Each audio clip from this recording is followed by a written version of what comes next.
Preparing to apply to med school is a really weird phase where you're either near or at the end of your college career, if not some other type of graduate school program, but you're not actually in medical school. You're not actually in your own medical training. And so when people ask you to think like a physician, you really have no idea what they're asking you to do. When your teachers are teaching you stuff and they're like, oh yeah, this is absolutely necessary for your medical school exams or something like that, you have no idea. And sometimes they don't even have an idea. They're just saying things.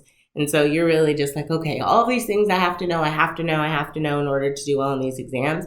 And then you get to the exam and you're like, this is not even close to the way my teacher taught it.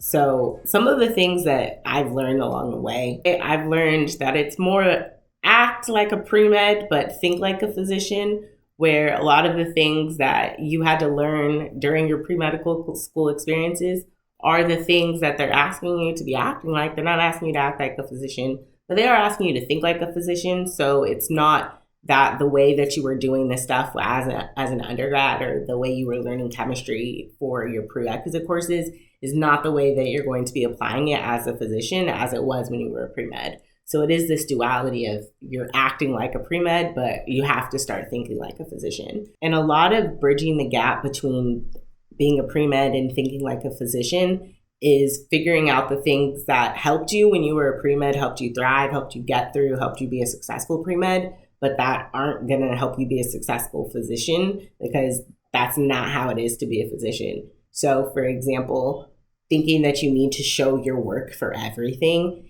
As a physician, nobody cares if you're showing your work. They just care if you have the correct answer or not. And when you're in pre-med, when you're doing chemistry classes, for example, you might have to show every single step of a reaction. People don't care that you know every single step of the reaction anymore. They trust that you know every single step of the reaction, but nobody's checking to see if you know every single step of the reaction. So being able to show all of your work and take the time to neatly show all of your work and stuff helped you to be a pre-med. It's not necessarily going to help you to be a physician. So thinking like a physician, you have to stop caring about showing your work to get an answer, just to give the answer. When you're in pre-med, it also helps to know as many details as possible. A lot of times you'll have tests and the teachers will be like, haha, you can get extra credit if you read this one random slide out of these 380 slides that you had to read in order to prepare for this test. And so if you know that one detail, you get more points for the test, and so it helps you out. So knowing details does sometimes help you as a pre-med. Knowing every single detail is not going to help you when you're thinking like a physician. Sometimes having too many details prevents you from being able to make any kind of a decision because you get so overwhelmed with all the details that you forget what question you're even answering. So as a physician, thinking like a physician, you don't need to know all the details. You need to know what details you do need to know and figure out why the other details are irrelevant and get better about eliminating the details that are irrelevant because you know the details that actually matter now. You also aren't working with an unlimited time frame anymore. When you're in undergrad, you might have the ability to go back and spend more time finishing up a test if you didn't have time to answer all the questions. And that's not about to happen when you're a physician. You don't have an unlimited amount of time, especially if you're in an emergent situation. Like a patient's not going to just not die because you need more time to think. You have to act really quickly. So you don't have an unlimited amount of time here. Being able to make decisions far more quickly and efficiently is going to be much more helpful being a physician than it may have been when you were a pre-med. As a physician, applying your knowledge matters so much more than having an extensive amount of knowledge in the first place. The knowledge that you have today might completely change. That's the way science works. Like the discoveries they made in the 1700s are not the discoveries that we're still saying is what's going on in science. So you have to be open and flexible that whatever knowledge you have now is not the knowledge you're going to hold later. But the way that you apply the knowledge is always going to matter. So, for example, there might be some drugs that you give to your patient and you don't exactly know how the drug works, but you know that the drug is helpful in preventing your patient from having worse health outcomes. So you keep giving the drug to your patient. You don't have to know everything about how the drug does what it does in order to be able to get the outcome that your patient desires. You have to have intellectual humility if you're trying to be a good physician or if you're trying to think like a good physician, because you have to recognize I don't know everything. I don't actually need to know everything. But if I'm going to be the best physician, I have to be able to know where I can find the answers to everything. Whether that means collaborating, asking another physician, whether that means going to Google or some other search engine and figuring out the answer from that way, whether that means asking a mentor.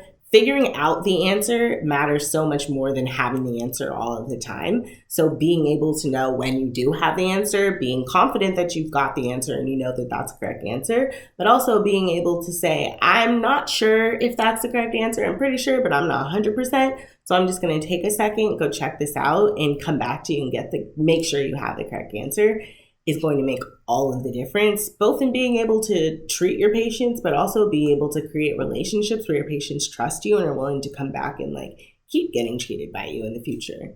Thinking like a physician also means recognizing patience is a virtue and things are not about to happen in your timeline. From I'm not about to study for this test in the time period that I wanted to study for this test to my patient is not recovering in the time period I wanted my patient to recover. Being able to recognize things are not going to happen when you want them to, just because you want them to, and being able to go with the flow of complications, challenges, and adapt to whatever challenges you're given and have patience for that, not get frustrated in the middle of that, is going to make a huge difference.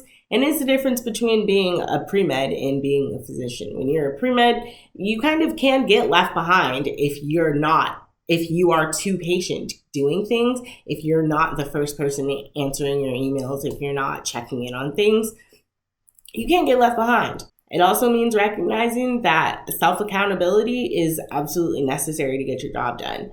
You're not about to have the ability to earn extra credit if you were slacking off and didn't do your first homework assignment. You're not about to be able to get a do-over for whatever test that you didn't do well on. You only have one chance to get things right. And so being accountable, making sure that you know what might prevent you from not doing it right and preventing yourself from making those mistakes and allowing yourself the best possible chance for being successful in the first place is really about knowing yourself. And especially knowing the things that you do not the best, but you want to do better at. And that means holding yourself accountable for getting better at them. Physicians are also required to be able to know scientific communication and understand scientific communication.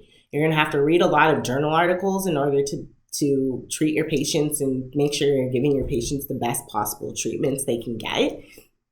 And if you can't understand how other scientists are writing their papers, it's going to be really difficult for you to be able to do your job as a physician. It doesn't mean that scientific communication is done well, because it can be improved. But it is to say that being and thinking like a physician requires understanding how scientific communication happens in the first place, which includes the way enzymes are named. Why are they named the way they're named? Being able to understand what is this molecule just based on the name of the molecule. There's certain things about scientific communication that are just helpful when you're thinking like a physician to make your job more efficient.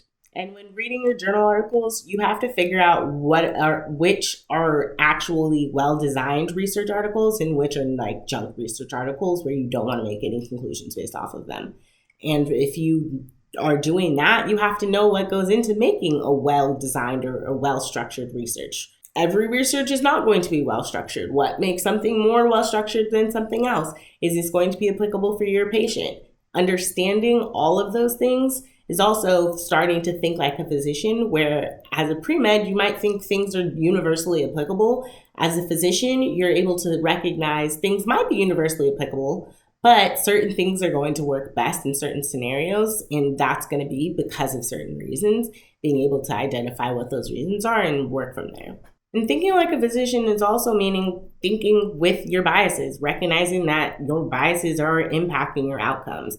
And your biases are most of the time based on your life experiences. It's not necessarily a bad thing to have biases. Sometimes it is helpful. Sometimes your biases help you better relate to your patients, but sometimes it might prevent you from being able to relate to your patients and give them the best outcomes that they deserve. Your biases can also impact the answer choices that you're choosing, and recognizing if those biases are leading me into choosing the correct answer most of the time, or if those biases are preventing me from choosing the correct answer, and doing what you need to do based on what your life experiences or your biases are leading you to do. Thinking like a physician doesn't mean trying to get rid of your bias. Everyone has them. It's how we operate in the world as humans, but it is recognizing when they are harmful and what we can do to be better about preventing them from continuing to harm us in the future. Learning to think like a physician doesn't happen overnight.